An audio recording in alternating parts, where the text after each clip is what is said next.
ilimi na addini, sarkin Kano mai ilimi na zamani, mai aiki da sani baba, kowanne fanni shi ba ya da rauni, mai faɗakar da al'umma, kullum fa hanyar Allah yake nuni, baya shiru da bakinsa idan ya ji an yi abu mafi muni. Akan hakan wasu har ke jin haushinsa wai ya cika yin gunaguni.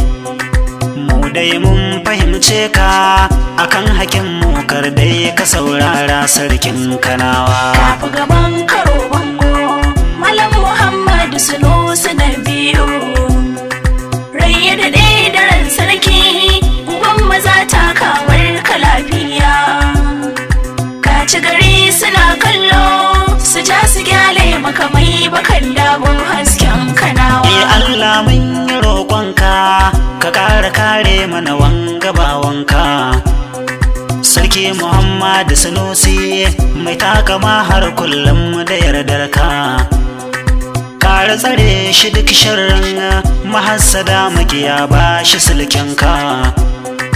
Gare shi kai daɗin girma da martaba kana da kwarjinin fuska, ka ba shi dogon zamani akan kujerar nan mun yi roƙonka.